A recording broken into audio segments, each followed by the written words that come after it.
Before the councils of heaven were assembled, before angels received their stations, before darkness became a moral category, there existed a primordial division.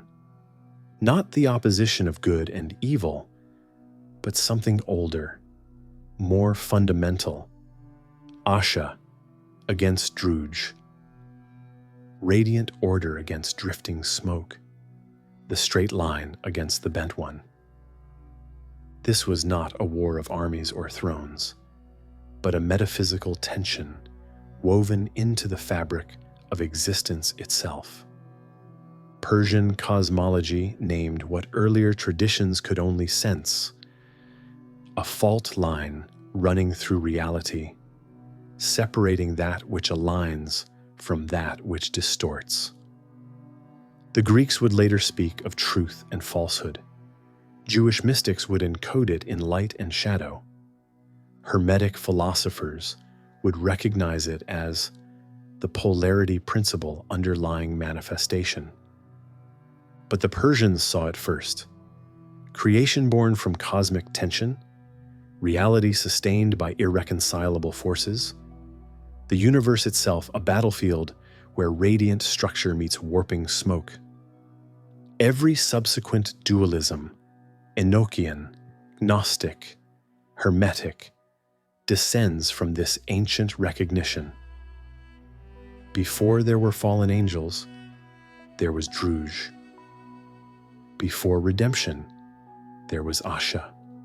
The war began before time, and it continues still. The cosmology of Asha and Druj emerges from Indo-Iranian traditions predating Zarathustra's reforms by centuries. Among early Iranian tribes, the universe was understood not through moral categories, but through principles of order and distortion. Asha, cognate with Sanskrit Rita, designated cosmic truth, the ordering principle that held stars in their courses and seasons in their cycle.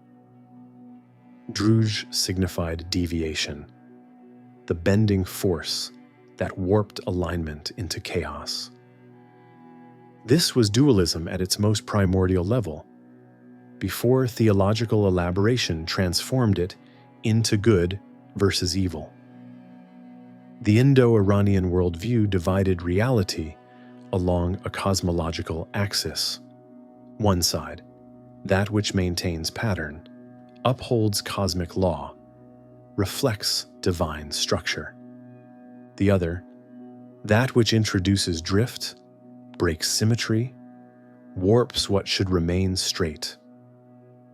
This was not metaphor, but precise metaphysical observation. The universe displayed evidence of both principles operating simultaneously, celestial bodies maintaining perfect orbits, while terrestrial existence exhibited decay, distortion, corruption. Something imposed order, something else introduced deviation. Zarathustra intensified this cosmological framework into an explicit system. Ahura Mazda, the wise lord, embodied Asha absolutely. Angra Mainyu, the hostile spirit, manifested Druj in its purest form. But this was not merely ethical opposition. It was ontological architecture.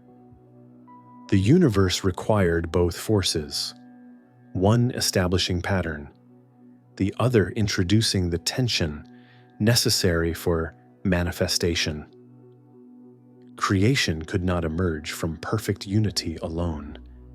It demanded the fault line, the cosmic fissure, where order met distortion. Persian influence radiates outward from this core insight. Jewish apocalyptic literature absorbed the dualistic framework during and after the Babylonian exile. The Book of Enoch's Cosmology, angels of light opposing watchers who introduce corruption, directly reflects Persian templates. Hermetic texts inherited the polarity principle. recognizing that manifestation requires opposing but complementary forces. Even the later Christian notion of fallen beings carries Persian resonance, not creatures who chose evil, but entities who embody the distorting principle necessary for creation's drama. The fundamental dilemma persists. If Ahura Mazda is wholly good and wholly powerful, why does Druj exist? The Persian answer was metaphysical, not moral. Distortion is not failure, but necessity, the cosmic counterweight without which radiant order would collapse into static perfection, a universe where nothing moves because nothing opposes.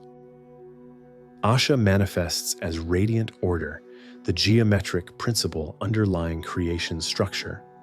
In Persian cosmology, it is not merely truth in the abstract, but alignment itself, the force that ensures stars trace perfect arcs, that seasons follow in variable sequence, that ritual maintains cosmic harmony. Asha is the straight path, the direct line between origin and destination, the undeviated trajectory of being. It appears as flame because fire rises without bending, as light because illumination travels in geometrically perfect rays, as crystal because its structure admits no distortion. The Avestan texts describe Asha Vahishta, best truth, as one of the Amesha Spentas, the holy immortals, who emanate directly from Ahura Mazda. But Asha is more than a celestial being. It is a principle, a force, a law inscribed into reality's foundation. Where Asha operates, pattern holds. Structure maintains integrity. Form resists dissolution. The cosmos exhibits regularities, planetary motions, seasonal cycles, the geometry of crystal formation, because Asha imposes order on what would otherwise drift into formless potential. Against this stands Druj, not darkness but smoke. The crucial distinction transforms everything. Darkness is absence, the void where light has not yet penetrated. Smoke is presence, the active warping of clarity into opacity. Druj bends what should be straight, obscures what should be visible, introduces drift into what should hold steady. It is the crooked path, the deviated line, reality curved away from its proper trajectory. Persian texts describe it as miasma, contamination, the principle that causes decay not through destruction, but through distortion of form. Druj operates through specific mechanisms. It warps perception, causing beings to mistake false for true, bent for straight. It corrupts language, introducing lies that deviate from accurate description.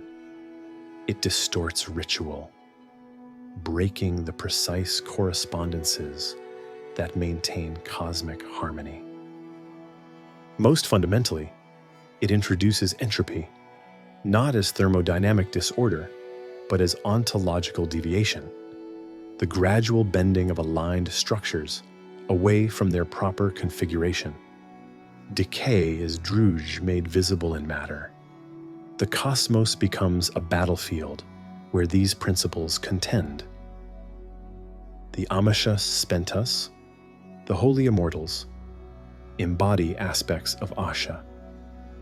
Vohu Mahana is good mind, aligned thought. Asha Vahishta is best truth, perfect order. Kshathra Vairya is desirable dominion, rightful authority. Haurvatat is wholeness, integrity maintained.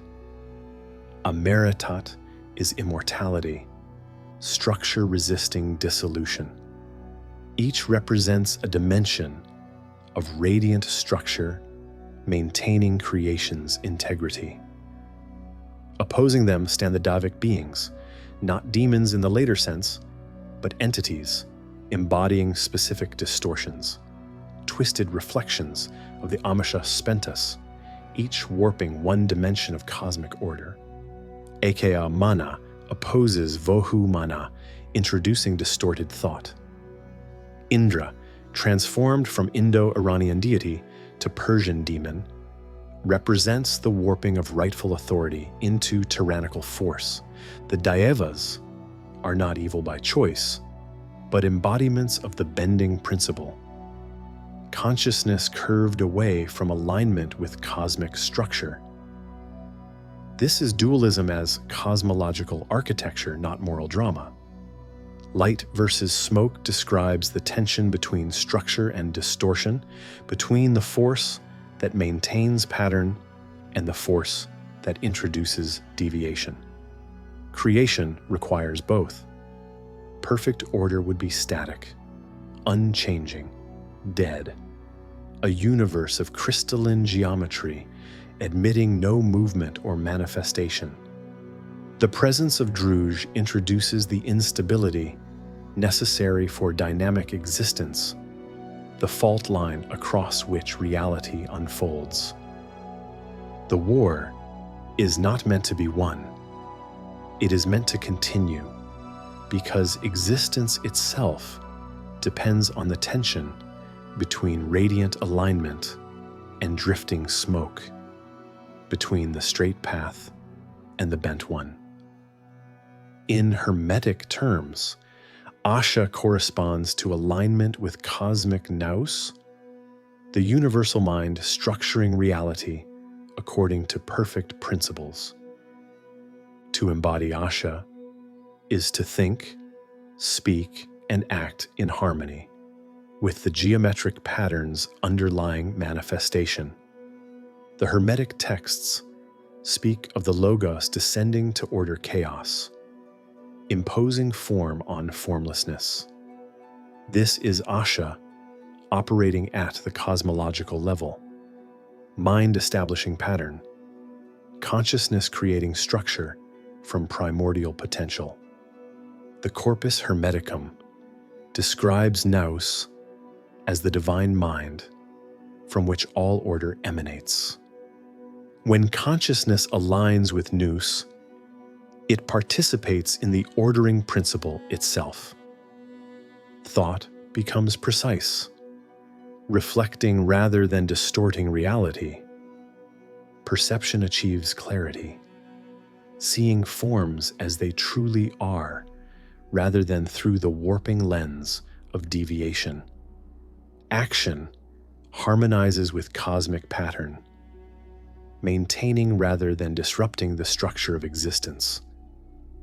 This is Asha internalized, the human embodiment of radiant order. Druj represents deviation from nous, the bending of consciousness away from alignment with universal mind. But this is not simple ignorance or absence of knowledge. It is active distortion, thought that curves away from truth, perception that warps rather than reflects, action that disrupts pattern rather than maintaining it. The Hermetic understanding recognizes that distortion is not merely error, but a force in itself, introducing the tension necessary for manifestation to unfold. Perfect alignment with nous would result in perfect stasis. Deviation creates the dynamic instability from which temporal existence emerges. The Persian insight penetrates deeper than later moral frameworks allowed. Druj is not sin, which implies transgression of divine command. It is geometric deviation, the introduction of curvature into what should remain straight. When consciousness embodies Druj, it does not violate external law, but deviates from its own proper trajectory. Thought bends away from accurate reflection, Perception distorts incoming impressions. Speech introduces lies, not as deliberate falsehoods, but as naturally bent expressions of warped awareness. This is deviation as ontological condition, not moral failure. Ancient metaphysics employed geometric language to describe this tension. Truth appears as the straight line, the direct path between points, the undeviated trajectory. Distortion manifests as curvature, the bent path, reality warped from its proper course. This is not metaphor, but precise metaphysical description. Consciousness itself possesses geometry. It can align with cosmic structure or deviate from it, maintain straight trajectory or drift into curvature. Persian cosmology understood this with exceptional clarity. Asha as the principle of geometric perfection, Druj as the principle of geometric deviation. The dualism is not meant to resolve. Hermetic philosophy recognizes that manifestation requires polarity, opposing forces held in tension. The one cannot create multiplicity through itself alone. It requires the introduction of division, the establishment of polarity. Asha and Druj represent this primordial polarity at its most fundamental level. Not good and evil, which are moral categories applied later, but order and distortion, alignment and deviation, the straight line and the bent one. Creation survives because the tension never resolves, because radiant structure continually confronts drifting smoke across the fault line of existence. Enochian cosmology inherits the Persian template directly. The watchers who descend to corrupt creation embody Druj, beings who introduce distortion into the established order. Their primary transgression is not moral, but ontological. They teach forbidden knowledge that bends humanity away from alignment with divine pattern. Metallurgy, cosmetics, astrology, sorcery, each art introduces deviation, warping human consciousness away from its proper trajectory. The angels of flame who oppose them represent Asha, consciousness, maintaining geometric perfection against the warping influence. Enoch's vision of cosmic conflict between light-bearers and shadow-bringers reflects the ancient Persian recognition of reality divided between radiant order and drifting smoke. The Book of Enoch describes Azazel teaching humanity to forge weapons and ornaments, introducing technologies that distort natural hierarchy. Semyaza corrupts through sexual transgression, bending the boundary between angelic and human nature. These are not moral violations, but ontological distortions. The introduction of Druj into a creation previously aligned with Asha. The Watchers do not choose evil. They embody the bending principle, warping what should remain straight. Jewish mystical literature absorbed Persian dualism during the Babylonian exile and transformed it into apocalyptic frameworks. The Qumran texts speak explicitly of the Prince of Light and the Angel of Darkness. But these are not equal powers. They are principles in tension, one establishing pattern, the other introducing deviation. The War Scroll describes cosmic conflict in terms recognizably Persian: truth versus deception, straightness versus crookedness, alignment versus distortion. Jewish angelology itself bears the mark of Asha Druj cosmology. Angels assigned stations according to their alignment with divine order. The community rule from Qumran divides humanity between those walking in paths of light and those wandering in paths of darkness. But the language reveals deeper structure. Paths are trajectories, lines through space and time. Light paths maintain straightness, holding alignment with cosmic order. Dark paths curve away, introducing deviation at each step. This is Persian cosmology, translated into Jewish apocalyptic idiom. The war between Asha and Druj, reframed as eschatological conflict. Hermetic philosophy recognizes the same primordial polarity under different terms.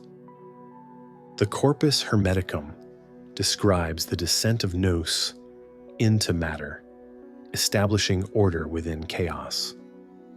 But it acknowledges that manifestation requires the tension between opposing principles: unity and multiplicity, light and density, alignment and deviation. The Hermetic axiom, as above, so below, presupposes a geometric relationship between planes of reality, a straight correspondence that distortion continually threatens. Persian cosmology provided the template. Reality structured by the eternal tension between radiant pattern and warping smoke. The Asclepius speaks of two opposing forces governing the cosmos, one drawing beings upward toward divine unity, the other pulling downward into material multiplicity. This is not moral hierarchy, but geometric description. Upward movement follows straight trajectory toward source. Downward movement introduces increasing deviation, curvature away from origin. Asha and Druj operate under Greek philosophical vocabulary, but the structure remains Persian. Creation sustained by tension between alignment and distortion. The cosmos requires a fault line. This is the deepest implication of Asha-Druj dualism, the insight that later traditions obscured beneath moral frameworks. Perfect order cannot create, it can only be. Manifestation demands instability, the introduction of tension, the establishment of opposing principles held in dynamic balance. Ahura Mazda alone could not generate the multiplicity of creation. The presence of Angra Mainyu, embodying Druj, provides the necessary counterweight. This is not theodicy explaining evil's origin, but metaphysics describing reality's structure. The principle applies at every level of existence. Celestial spheres maintain perfect order, minimal deviation, therefore minimal manifestation, consciousness operating at highest purity, with least material density. Terrestrial existence exhibits maximum distortion, bent trajectories everywhere visible, therefore maximum manifestation, reality unfolding in infinite particular forms. The spectrum from perfect alignment to maximum deviation is the spectrum from unity to multiplicity, from divine simplicity to material complexity. Dualism shaped angelology across traditions because it provided the only coherent explanation for celestial hierarchy and cosmic conflict. Angels embody degrees of alignment with Asha, stations of consciousness maintaining varying levels of radiant order.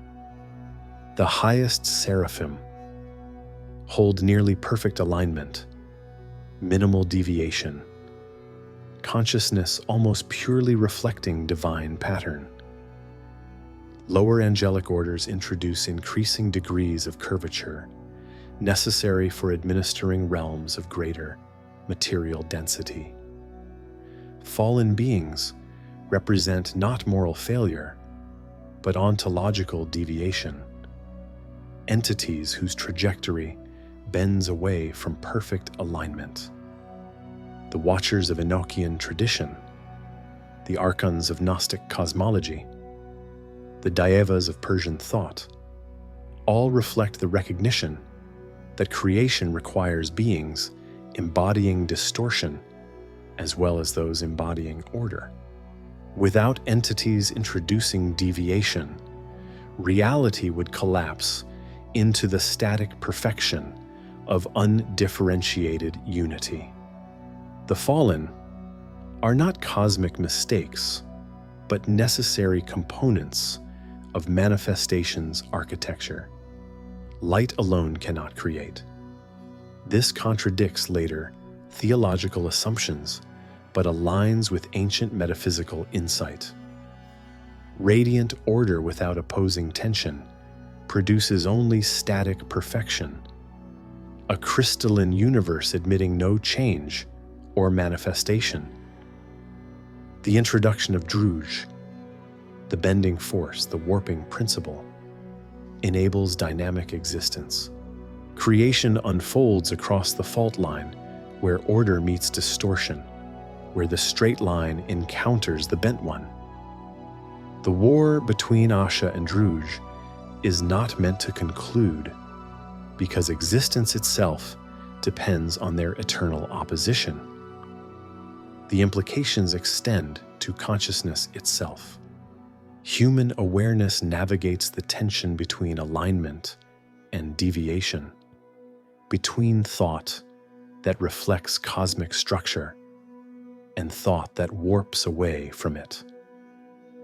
Persian cosmology understood humanity as participant in the primordial conflict, not observers, but active elements in the war between radiant order and drifting smoke. To embody Asha is to align consciousness with cosmic pattern, to think straight thoughts that reflect reality accurately, to speak truth that maintains rather than distorts. To succumb to Druj is to drift into distortion, to think bent thoughts that curve away from accurate reflection, to speak lies that warp perception. The choice is not moral, but geometric, a question of trajectory rather than virtue. Morality comes later, when religious traditions overlay ethical frameworks onto cosmological structure. But the Persian insight remains beneath. Consciousness either aligns or deviates, holds straight or bends crooked, reflects pattern or introduces warping. The war continues in every moment of awareness, every act of perception, every utterance of speech. Asha and Druj are not moral opposites, but primordial movements. The straight line and the bent one, radiant structure and drifting smoke, the flame rising without deviation, and the smoke curving as it ascends. Creation does not choose between them, but emerges from their tension, manifests across their fault line, survives because their war admits no resolution. The cosmos endures, not despite the conflict, but through it, reality itself sustained by the eternal opposition of alignment and deviation, order and distortion. Every subsequent dualism, light and shadow, truth and deception, nous and ignorance, angels and watchers, descends from this ancient Persian recognition. Before good and evil were named, before moral categories divided the cosmos, before redemption was imagined or damnation feared, there was only the war. Asha against Druj, radiant order against warping smoke, the geometric perfection of being against the bent trajectory of becoming. The Avesta knew what later traditions forgot. The universe continues, not because one side will triumph, but because both sides are necessary, the straight line requiring the bent one for reality to unfold, order requiring distortion for existence to manifest. And the flame still rises straight, while the smoke still drifts crooked. And between them, threading the fault line where they meet, the world persists.